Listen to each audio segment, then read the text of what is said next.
Most nights, Julia Bennett could move through La Maison Rouge without anyone noticing she was there. She carried plates and poured wine like she was part of the furniture.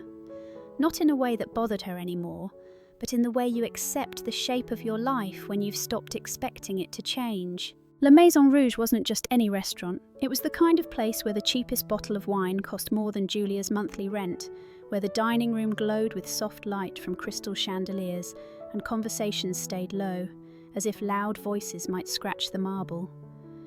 The kind of place where people didn't look at their servers unless they needed something. Julia had learned to keep her head down, to let the small talk and half-heard deals slip past her ears. That was survival. Thinking too much about how far she'd drifted from the life she once imagined, the one she'd worked for, could ruin a shift before it began. But the room shifted when the maitre d' straightened his tie and glanced toward the entrance. The door opened, letting in a curl of cold Chicago air before closing behind two men. One walked like the room already belonged to him. Mid-50s, tall, his suit the kind of perfect that only comes from a tailor who knows your name. Victor Lang. Even before Julia's mind caught up, her stomach tightened. She'd seen his face in business articles, in a few old clippings her father hadn't thrown away. The man behind him was younger, maybe late 30s, with restless eyes that seemed to size up the entire room in a heartbeat. He laughed at something Victor said as they shook off the cold. The maitre d' greeted them with the polished smile he saved for only the wealthiest guests. "Mr. Lang, Mr. Carter, welcome back. Your table is ready." Julia's heart gave a small, unwelcome kick. Mark Carter. She didn't know him, but she knew the type. The loyal shadow, the man who studies every move of the one he follows, hoping to learn the tricks of power. The maitre d' led them to a prime corner table with a view of the skyline. Julia heard her name called from the front desk. They were in her section. She smoothed her apron, pulled her shoulders back, and walked toward them with the practiced calm she wore like armour. "Good evening, gentlemen," she said, her voice even and polite. "Would you prefer still or sparkling water?" Mark glanced at Victor, then answered for both of them. "Sparkling, 2 bottles." He smiled without warmth. Victor didn't look at her at all. As she turned to walk away, Julia tried to tell herself this was just another table.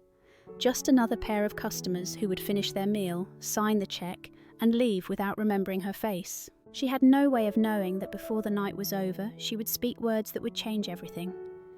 Julia returned with 2 bottles of sparkling water so cold the glass was beaded with condensation. She set them on the table, twisting the cap on the first and pouring with a steady hand. Mark Carter offered a polite nod. Victor Lang didn't so much as glance up from his conversation. At first they spoke in English, something about a real estate deal in Miami. Numbers and timelines rattled off like they were talking about the weather. Then, halfway through a sentence, Victor switched to French without warning. The shift was smooth, practiced, the kind of thing people do when they're used to moving between worlds.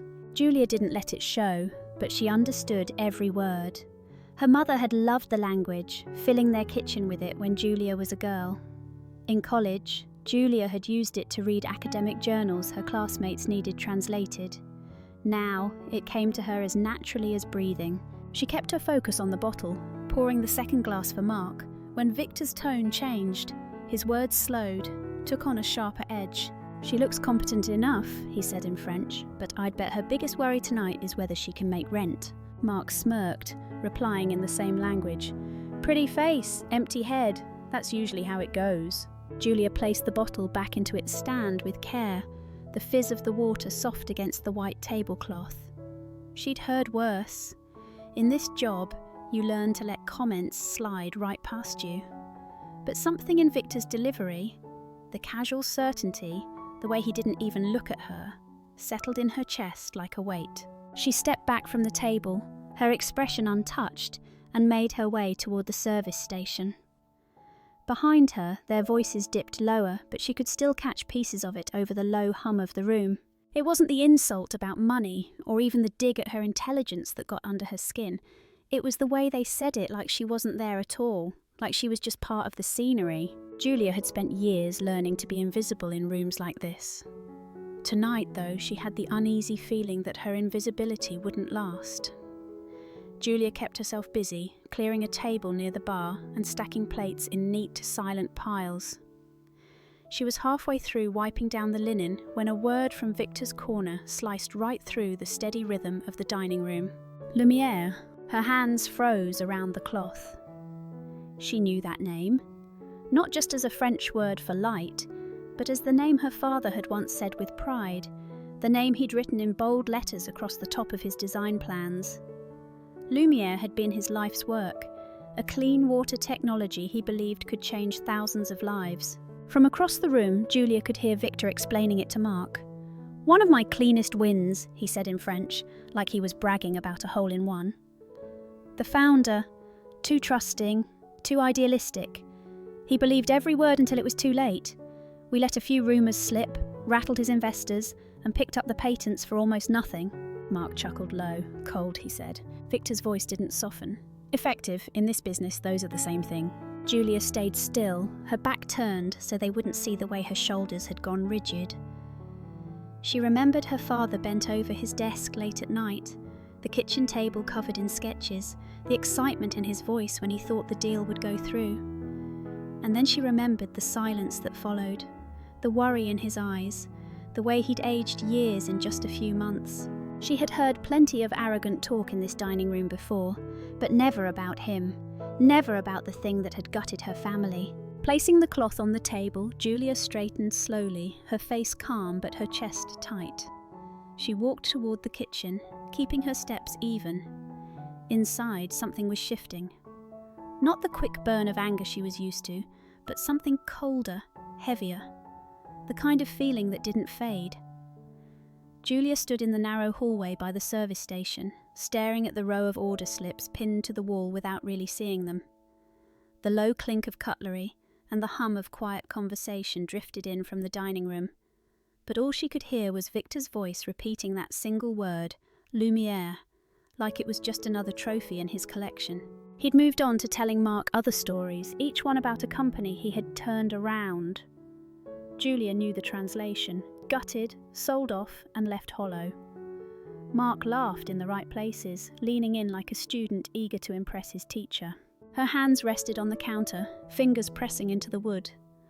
Her father had always told her to choose her battles, to hold her tongue until speaking would make a difference. But tonight, that advice felt like a faded photograph. Something you keep because you once loved it, even if it no longer fits the life you're living. A co-worker brushed past her carrying a tray, murmuring, "You good?" without breaking stride. Julia gave the automatic answer, "Yeah, fine." She wasn't fine, she was tired. Tired of swallowing her own voice just to keep the peace.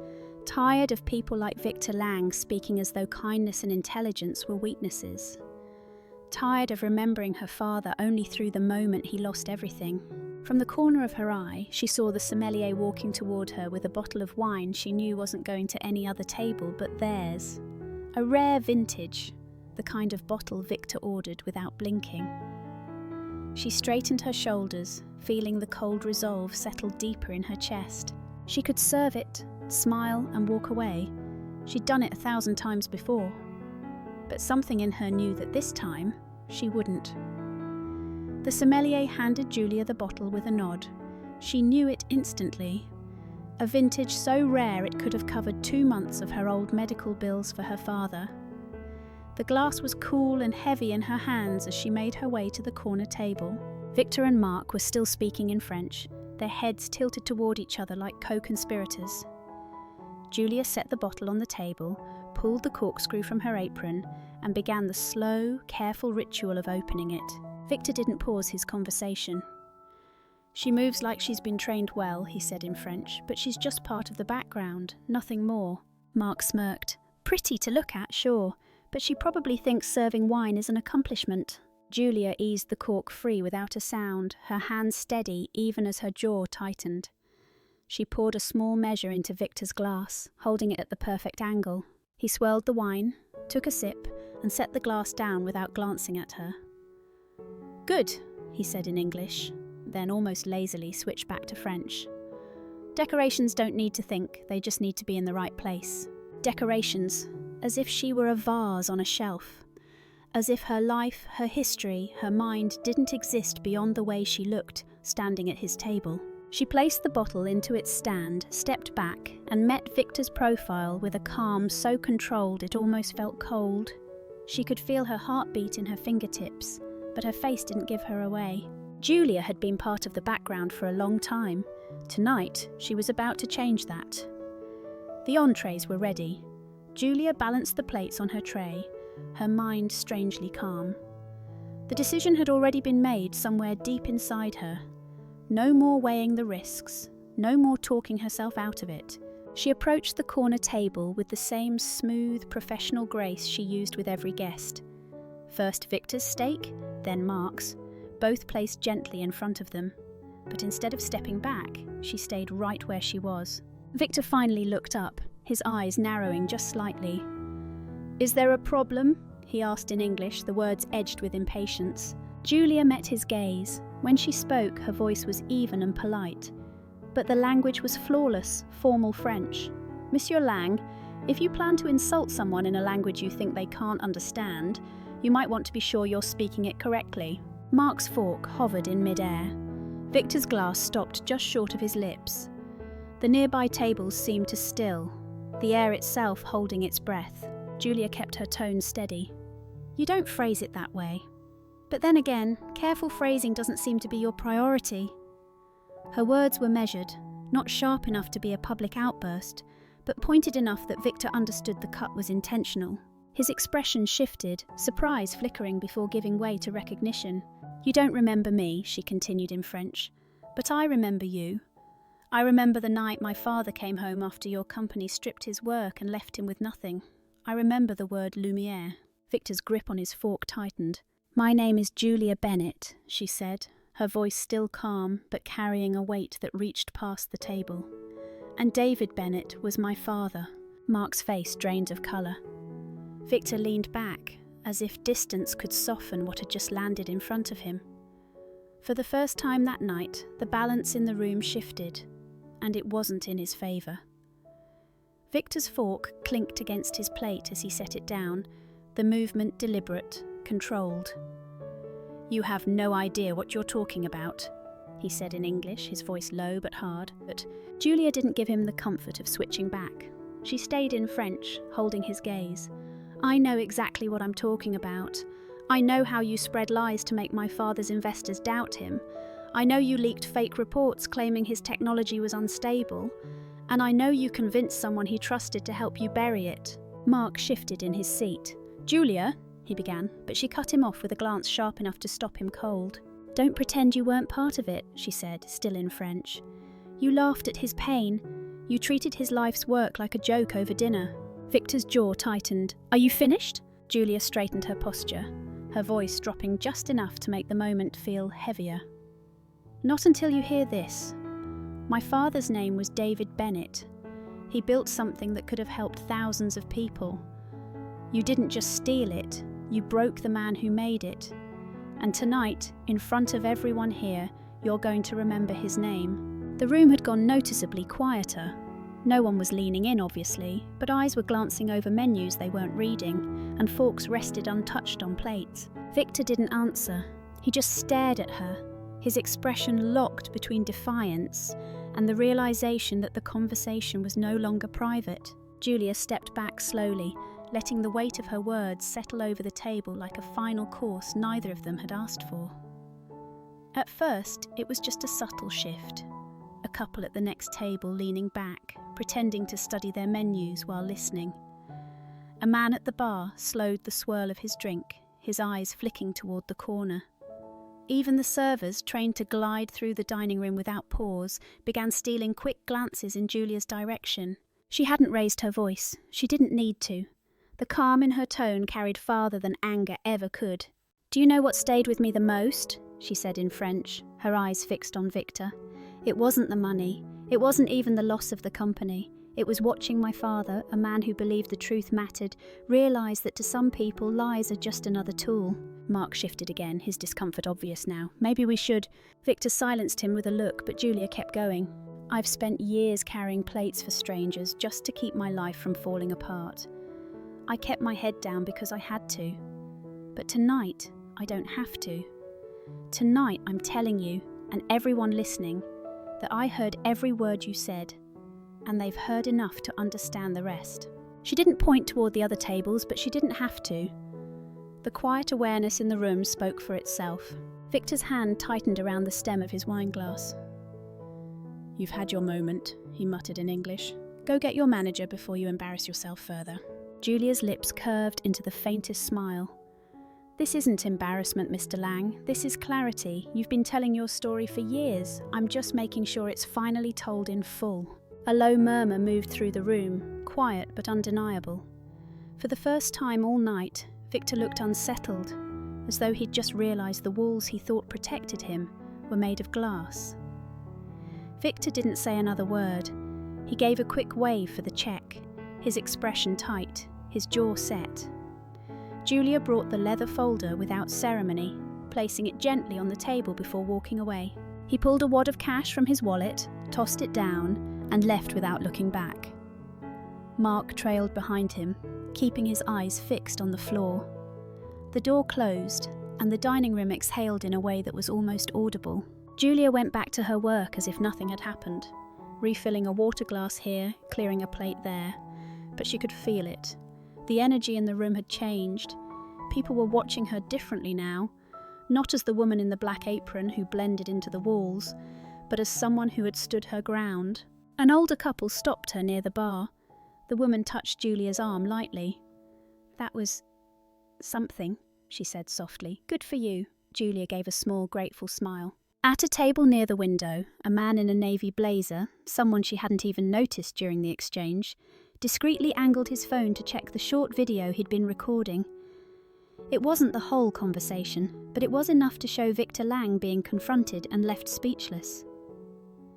The man slipped the phone into his pocket, his expression unreadable, and went back to his meal. Julia didn't think much of it as she clocked out later that night, catching the late train home. But by the next morning, the clip had started to spread, first on a few local accounts, then further. It was everywhere within hours, captioned with phrases like "speaking truth to power" and "the server who said what we've all wanted to say." Alongside the video, people began digging. Articles about David Bennett and the Lumiere project resurfaced. Old headlines were shared with new outrage. The story wasn't just about a wealthy man embarrassed in a restaurant. It was about how that man had built his empire. Somewhere in the middle of it all, Julia realised this wasn't just the end of a dinner shift.